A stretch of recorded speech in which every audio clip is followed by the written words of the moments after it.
You know, one of the topics we talk a lot about here on this show is the alliance of Sahel states and the new movements happening in the African continent against neo-colonialism. Well, another country that actually, good chunk of it is in the Sahel, is Eritrea, which will be celebrating its 34th anniversary of independence this upcoming Saturday, the 24th. And many people say that there's some parallels from the Eritrean experience over their 34 years and some of the new movements in Africa today. So we thought it was a good time to get into all of that and more, and we are very, very honored to be joined here on the show by Dr. Ghidewon Abay-Asmerom, who's an Eritrean American and also an associate professor at Virginia Commonwealth University, VCU in Richmond. Dr. Ghidewon, thank you so much for being with us.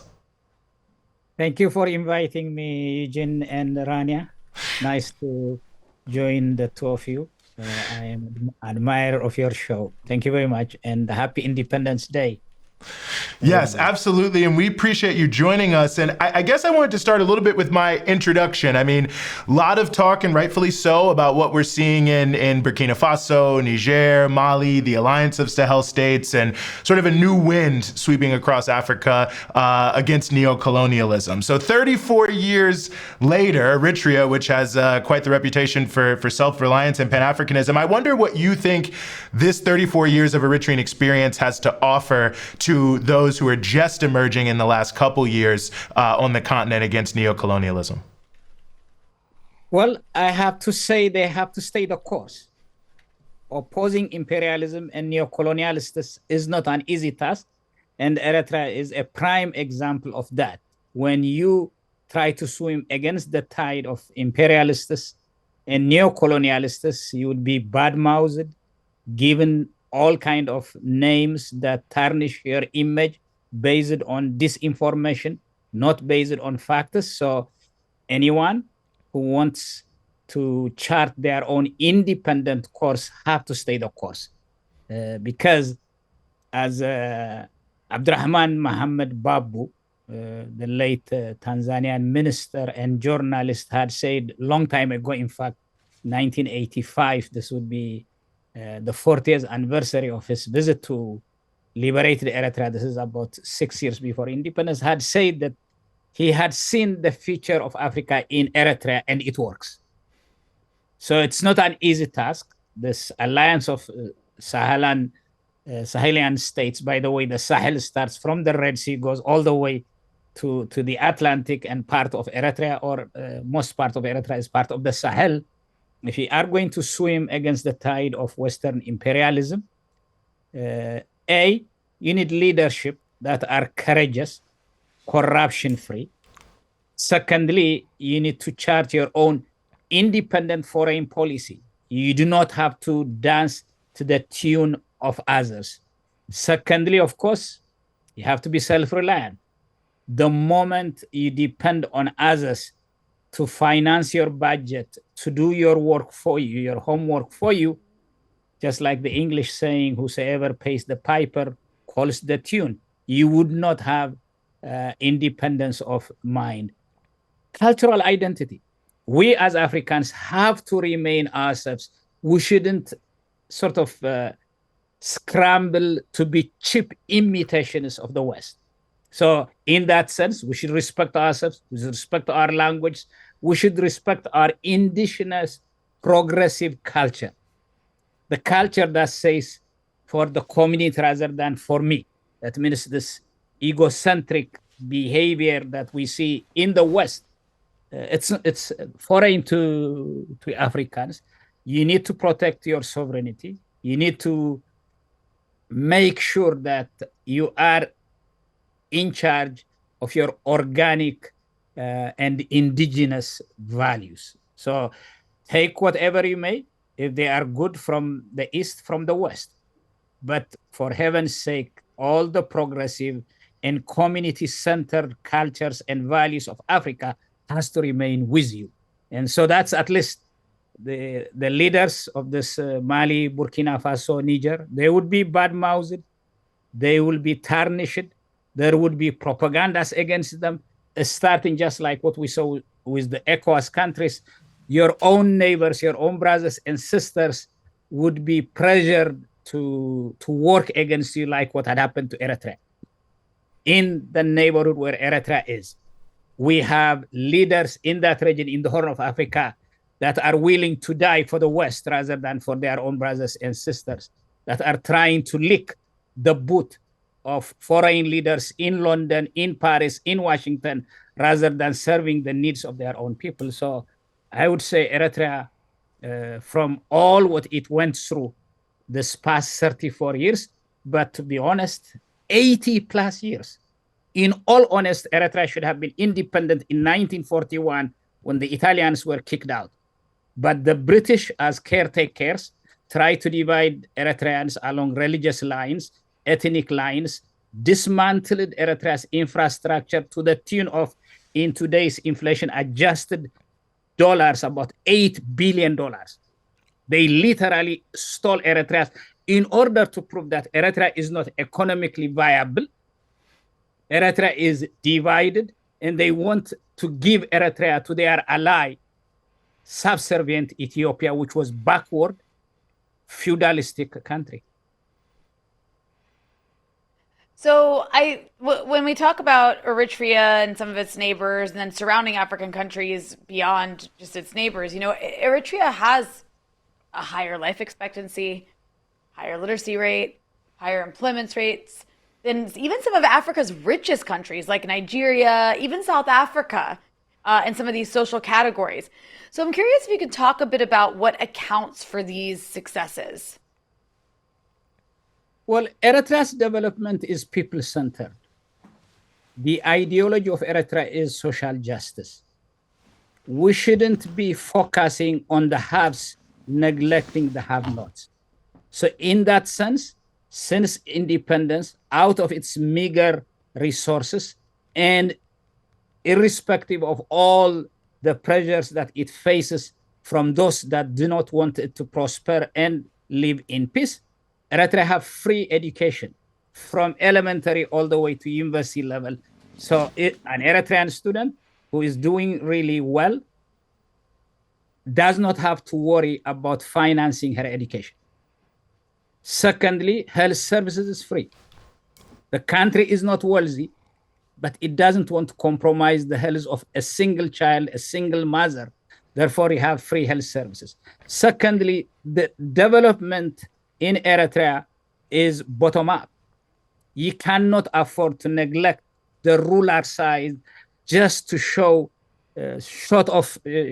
off buildings, tall skyscrapers, so that Western tourists could come enjoy it in an environment that dwarfs the New Yorks and the Londons, while 10 kilometers outside the capital city, people would live in abject misery. So the country is being developed from bottom up. So in that sense, this literacy, high literacy, particularly the post-independence youth in Eritrea are highly educated. There is the gender equality rate there. So now it's almost 50-50. In the old colonial time and Ethiopia's occupation, women was neglected and other things. Now gender equality is at the core. And because of this, you would see this maternal mortality rate had decreased more than 80%.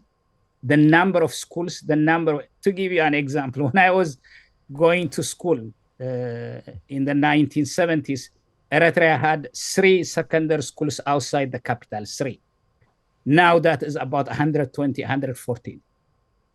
If you educate your children, if you take care of their health, the rest is going to be corollaries of it. So if you focus on the population based on social justice to make sure no one is left behind, you would do the miracles despite the challenges and the economic hardships the country is going through. Mm-hmm.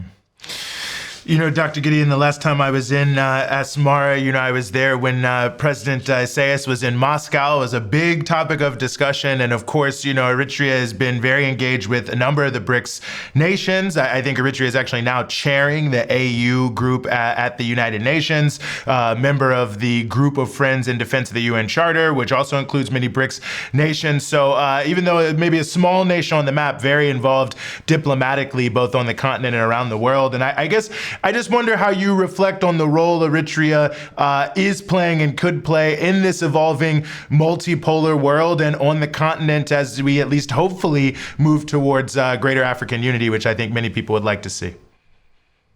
Well, when it comes to speaking for justice, when it comes to speaking for equality, size shouldn't matter. Every person in this world should be considered a human being first and foremost. And if there is an organization that betrays this equality of people, we see what's going on in the Middle East, we see what's going on all around the world. The UN is the most undemocratic, so biased nation that had wronged Eritrea from day one. So by Eritrea being part of this group in defense of the UN Charter, all what it says is that, for heaven's sake, treat human beings, no matter what they are, no matter what their religion, no matter what their social status is, equally. So in that sense, Eritrea would always speak as an independent country with independent voice. It is not going to toe the line of the strong, the haves, because it doesn't live on their foreign aid handouts. So if you are self-reliant, this world, the injustices we see around us have to be condemned no matter what the consequences are. It shouldn't be that when UN is voting, you either abstain or you hide. You might be a small country, but you should have self-dignity. You should have self-respect. And that's what Eritrea stands for. I don't know where BRICS is going to head. I am not optimistic. Its feature, the composition scares me. But this world is lucky in the sense that it has a diversity of populations, a diversity of religions, a diversity of thoughts. We shouldn't be governed. We shouldn't be herded like as if we are cattle in the same ideology, the same path. So in that sense, Eritrea, no matter its size, would use its voice to defend the defenseless and to stand for truth and justice. Truth particularly is a victim when we have a unipolar world. So when Eritrea advocates for multipolar, people should have a choice. I finally, I want to ask you, Eritrea remains under U.S. sanctions. Can you talk about the negative impact that has on countries and their development path? Of course, the sanctions, what some people call the unilateral coercive economic measures, they are meant to hurt people so that they could revolt against their own governments, so that there could be regime change. Eritrea had gone through a US, particularly the Susan Rice and others, orchestrated based on a false information through the UN. And the UN as instrument of this Western power, because it was engineered to serve their interests to begin with, it has to go through UN sanctions until 2018. Then when those sanctions were lifted, again under a false premise, false pretext, Eritrea is unilaterally under US sanctions, basically the Biden administration. So there are hardships on the population, but since, as we said earlier on, Eritrea's economy is bottom up, the population's resilience, the population is basically helping each other. We are trying to survive. The Americans cry that China is eating their lunch. Well, I have bad news for them. With all the resources in Africa and the area, if they say our way or the highway, China not would only eat their lunch, but it will eat their dinner as well as their breakfast. Countries like Eritrea had agreements with Canada on mining and other things, but because they were pressured, because they had to be afraid of what we call secondary sanctions, they have to leave the playing field for China. And as if now you would see this repositioning, trying to threaten Africa, don't make business with China and other things. Well, China minds its own business. It doesn't to shape the world in its own image. unlike where people are selectively talking about certain values, neglecting the others. So the country is going through a lot of hardships because of the SWIFT system, because of the dollar's power, some agricultural equipment, even transportation equipments gets to be denied, buying them using your own money. But the country survives because it's a resilient population, a population that is willing to stay the course in order to chart its own future. So would have been in a much, much better position had we left in peace. But on one side, there is this manufactured conflict between us and the neighbors. Secondly, of course, using our own money, we cannot buy medicine, we cannot buy school supplies and other things because of the sanctions. So they have crippling effect to some extent, but the population is surviving because of its resilient nature. The past 80 years, we have been sanctioned technically. Out of the 54 African countries that were given independence due to colonial treaties and colonization, Eritrea was the only one that was denied. So for us, that prime sanction was the denial of our own independence that we had to fight for 30 years. And to this very day, 34 years, we were not given a break.